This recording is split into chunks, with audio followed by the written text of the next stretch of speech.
Hello students, welcome to our channel.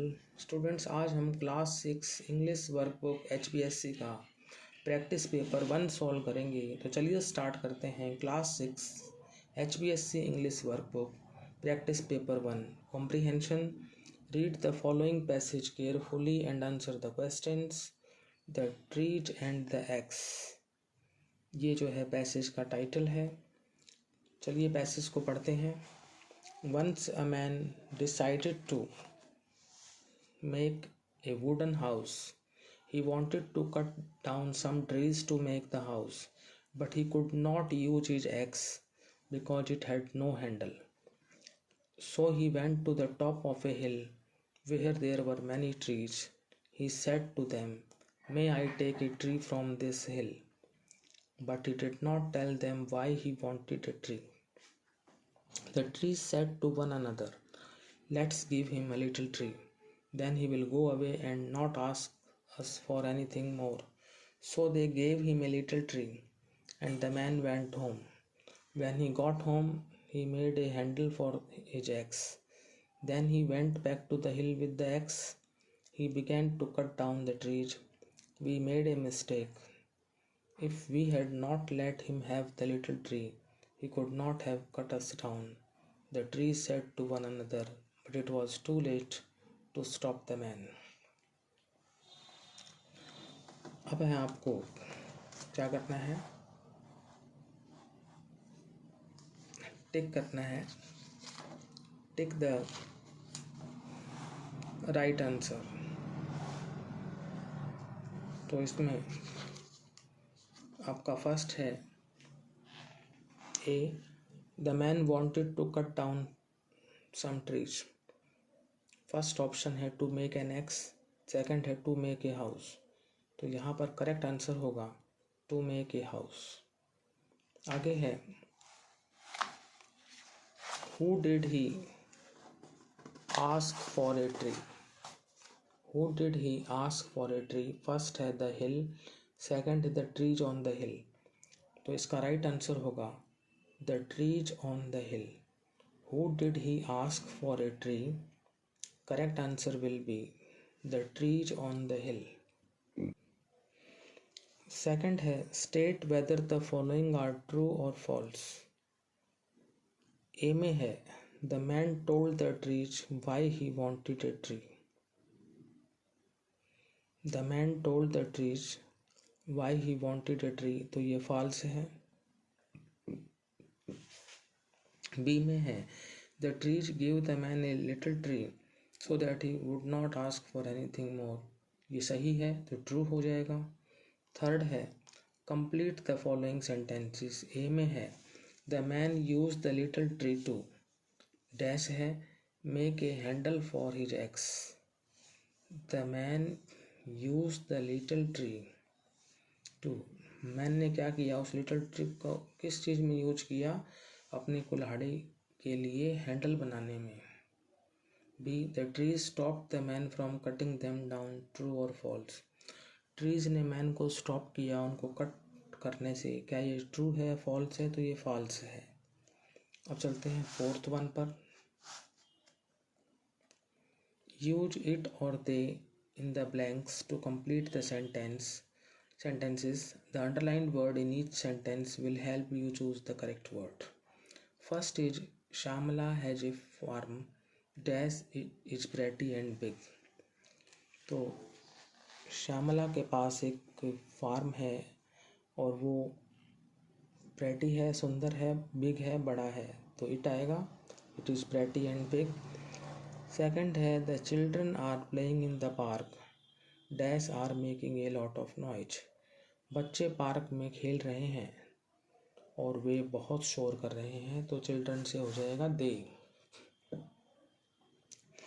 उसके बाद है tigers belong to the cat family dash are wild animals. Tigers का संबंध cat family से है और वे जंगली जानवर हैं, तो वे के लिए हो जाएगा they are wild animals. Fourth the cat is not a wild animal. बिल्ली जो है वो जंगली जानवर नहीं है। We keep it as a pet in our homes. Cat के लिए हो जाएगा इट। हम उसे घर में पेट के रूप में रखते हैं। फिफ्थ है we also keep dogs as pets, हम डॉग्स को भी पेट्स के रूप में रखते हैं। वे लोगों को पसंद करते हैं but they do not like cats, लेकिन उन्हें कैट्स अच्छी नहीं लगती। तो यहाँ पर डॉग्स के लिए हो जाएगा दे लाइक पीपल। सिक्स्थ है there was once a thirsty crow, वहाँ पर एक बार प्यासा कौवा था, उसने हर जगह पानी को देखा। तो यहाँ पर हम क्रो के लिए लगाएंगे it looked for water everywhere. अब चलते हैं आगे।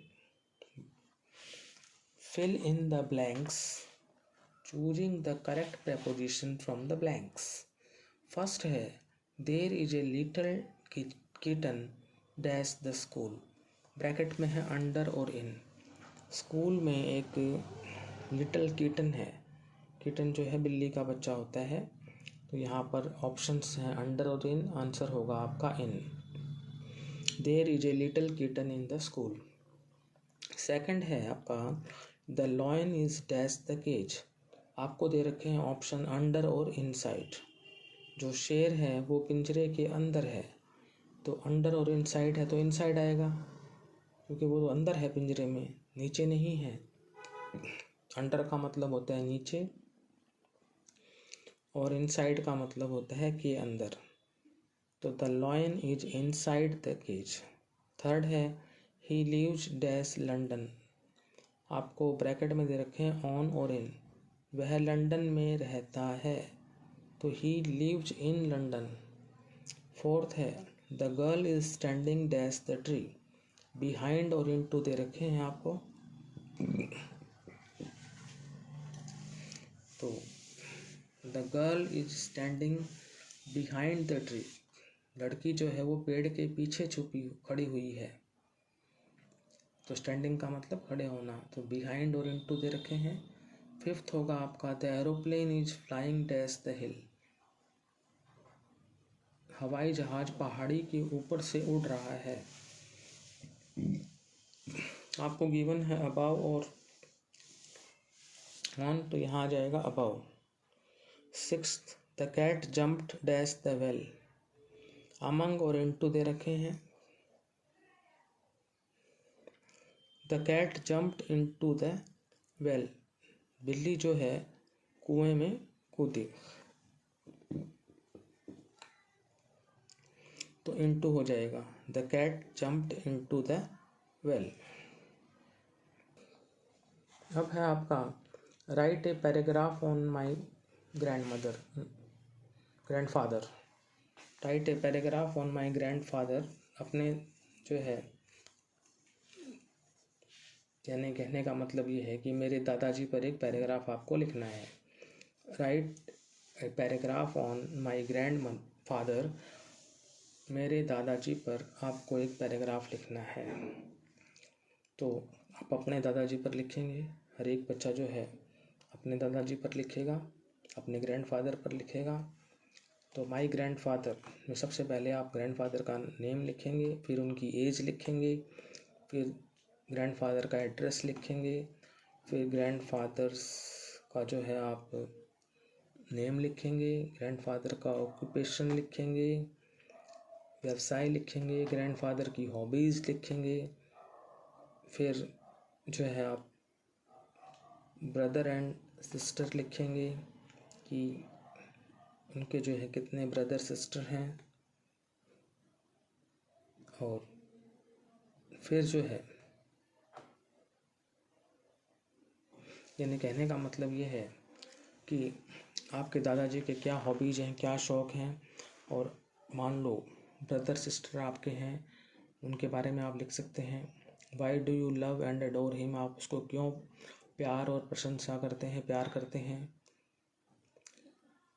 दादाजी की ग्रेटेस्ट क्वालिटी लिखेंगे जो आपको प्रेरित करती है।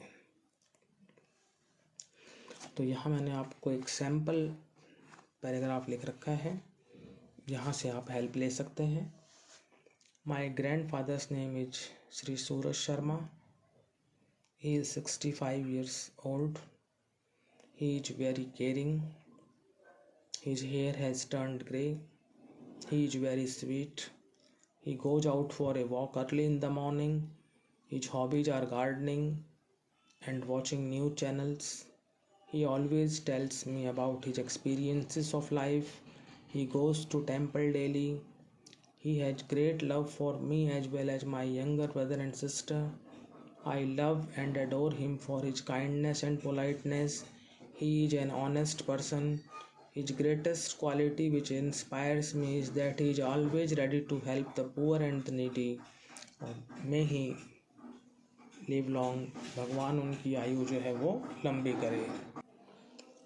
ये आप मेरे दादाजी के ऊपर हिंदी देख सकते हैं। जो अभी मैंने आपको पैराग्राफ रीड किया है ये उसकी हिंदी है। आप इस पर जो है निगाह डाल सकते हैं ताकि आपको पैराग्राफ याद करने में जो है आसानी रहेगी। तो स्टूडेंट्स, इसी के साथ हमारा प्रैक्टिस पेपर 1 यहीं पर समाप्त होता है। नेक्स्ट वीडियो में आपसे मिलते हैं प्रैक्टिस पेपर 2 के साथ।